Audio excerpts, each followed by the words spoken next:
ओम नमो भगवते वासुदेवाय। वैशाख मास महात्म्य के 23वें दिन की कथा में आपका स्वागत है। अब सुनिए आगे की कथा। अक्षय तृतीया का महात्म्य। श्रुतदेव ने कहा, अब मैं वैशाख के शुक्ल पक्ष में होने वाली अक्षय तृतीया की पाप नाशक विशेष प्रभाव का वर्णन करूंगा। जो लोग उस दिन सूर्योदय के समय प्रातःकाल पवित्र स्नान करेंगे वे पापों से मुक्त हो जाएंगे, वे विष्णु के महान लोक में जाएंगे। यदि कोई व्यक्ति देवताओं, पितरों और ऋषियों को ध्यान में रखकर जल अर्पण करता है तो यह उसके द्वारा वैदिक अध्ययन, यज्ञ और 100 श्राद्ध करने के समान है। जो मनुष्य अक्षय तृतीया के दिन मधुसूदन की पूजा करते हैं तथा कथा सुनते हैं वे मोक्ष के भागी होते हैं। यदि लोग मधु के संहारक भगवान की तृप्ति के लिए उस दिन दान करें तो मधु के संहारक भगवान विष्णु की आज्ञा से उसे अक्षय पुण्य प्राप्त होता है। यह तिथि अत्यंत शुभ है। इसमें देवता, ऋषि तथा पितृ देवता हैं। इस दिन सनातन धर्म का पालन करने से इन तीनों को तृप्ति मिलती है। हे राजन, मैं तुमसे वह कारण कहूंगा जिसके कारण यह तिथि प्रसिद्ध हुई है। इसे तुम बड़ी एकाग्रता से सुनो। पूर्व काल में पुरंदर ने बलि से युद्ध किया था। तत्पश्चात देवता और दैत्य आपस में लड़े। बलि को परास्त करके तथा उसे पाताल में रहने के लिए विवश करके वह इंद्र पुनः पृथ्वी पर आया। वह बृहस्पति के भाई उतथ्य के आश्रम में गया। वहां उसने अपनी पत्नी को देखा जो गर्भवती थी और इसलिए बहुत धीरे धीरे चल सकती थी। वह अपने कांपते कूल्हों पर एक करधनी बांधे हुए सुशोभित थी। चूड़ियों की मधुर झनकार मतवाली मधुमक्खियों और कोयलों की मधुर ध्वनि को पार कर रही थी। उसने विभिन्न रंगों के सुंदर वस्त्र पहने थे। सुंदर महिला मधुर आवाज वाली थी और उसकी मुस्कान सुंदर थी। उसके स्तनों की जोड़ी बहुत अच्छे घड़ों के जोड़े के समान थी। उसकी आंखें नीली लिली की तरह थीं। जब वह हंसती थी तो उसका चेहरा कमल के समान होता था। वह बहुत आकर्षक लग रही थी और उसके पीले गाल केतकी पुष्प गुच्छ के अंदर के समान थे। थकान के कारण वह गहरी सांसें ले रही थी। उसकी आंखों से उसकी दयनीय स्थिति का पता चल रहा था। वह झोपड़ी के प्रवेश द्वार के पास कहीं लेटी थी। वह अपने बिस्तर पर सो रही थी। उसे देखते ही इंद्र मोहित हो गया और उसने उसके साथ बलात्कार किया।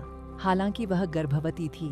गर्भ में भ्रूण दुखी हो गया और उसे डर लगा कि कहीं वह गिर न जाए, इसलिए उसने अपने पैर से योनि मार्ग बंद कर लिया।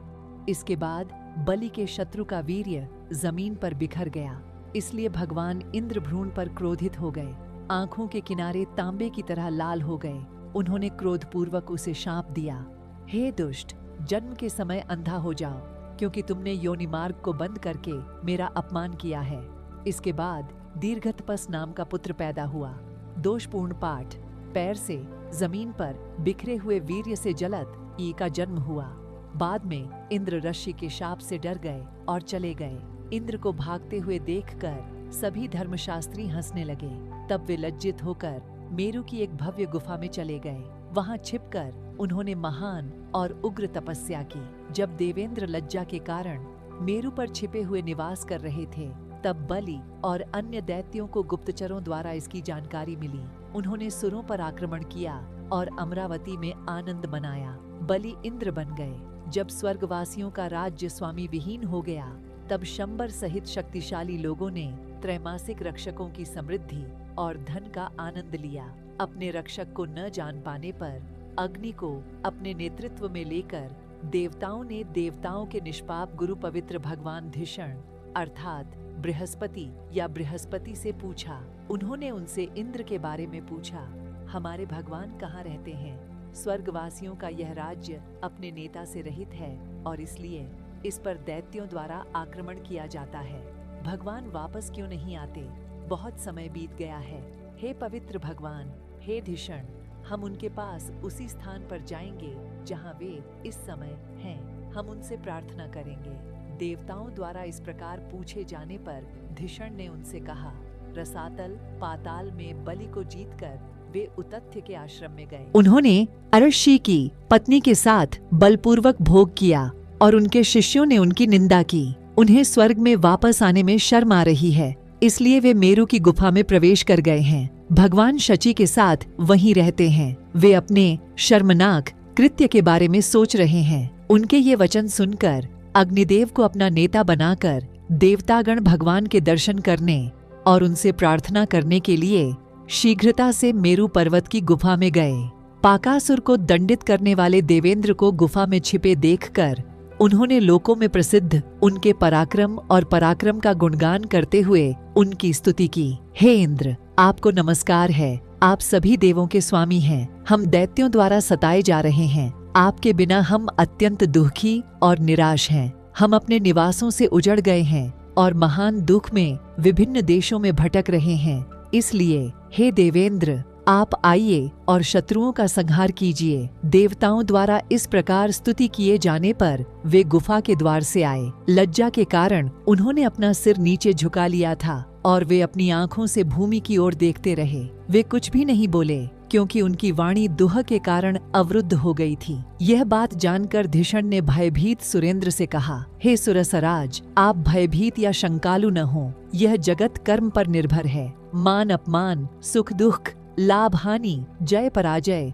ये सब पूर्व कर्मों के अनुसार ही होते हैं। इसमें कोई संदेह नहीं है। जीवात्मा कर्मों का ही अनुसरण करता है। भाग्य से ही समय पर दुख मिलता है। बुद्धिमान पुरुष सामान्यतः दुख नहीं मनाते। जब विपत्ति आती है, सुख आने पर भी वे प्रसन्न नहीं होते। अतः हे प्रभु, कर्मों के फल स्वरूप ही यह दुख आप पर आया है। हे माघवन, उस दुख को प्राप्त करके अब आपको उस पर शोक करना उचित नहीं है। गुरु के ऐसा कहने पर इंद्र ने देवों के अधिपतियों से कहा। इंद्र ने कहा, परस्त्री के साथ मैथुन करने से मेरा बल, तेज, यश, मंत्र बल, शास्त्र बल और विद्या बल सब नष्ट हो गए हैं। अतः मैं चुप रहता हूँ। इंद्र के वचन सुनकर सभी देवताओं ने अपने गुरु के साथ मिलकर गुप्त बैठक की ताकि इंद्र को पुनः बल प्रदान करने का उपाय सोचा जा सके। तब विषयों के जानकारों में श्रेष्ठ गुरु बृहस्पति ने दयनीय स्वर में कहा।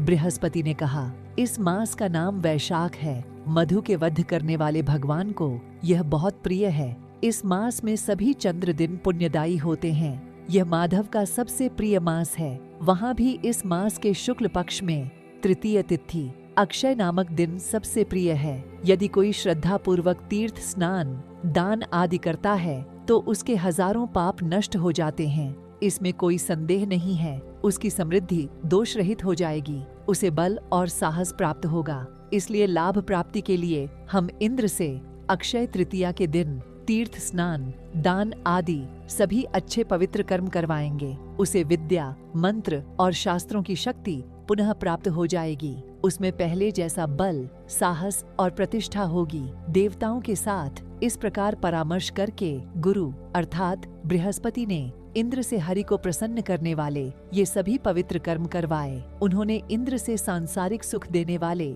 सभी पवित्र कर्म अक्षय तृतीया के दिन करवाए। इससे भगवान का साहस, बल आदि पहले जैसा हो गया। परस्त्री गमन का पाप तुरंत नष्ट हो गया। तत्पश्चात अशुभता नष्ट हो जाने पर शक्र राहु से मुक्त हुए चंद्रमा के समान हो गए। वे देवताओं के बीच में विष्णु के समान चमके। तत्पश्चात देवताओं के साथ मिलकर उन्होंने असुरों को परास्त किया। तृतीया के महान बल के कारण ही वे समस्त वैभव तथा शंखों और वाद्यों की धूम के साथ अमरावती में प्रविष्ट हुए। शक्र की आज्ञा पाकर सुर अपने अपने धाम को चले गए। फिर उन्हें पहले की भांति यज्ञों में अपना भाग मिल गया।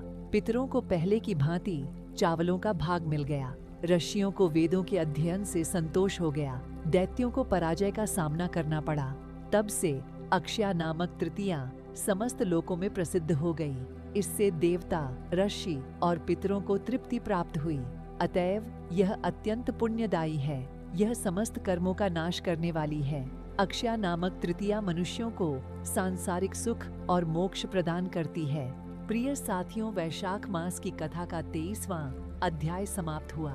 साथियों, वीडियो पसंद आई हो तो वीडियो को लाइक करना ना भूलें। ओम नमो भगवते वासुदेवाय।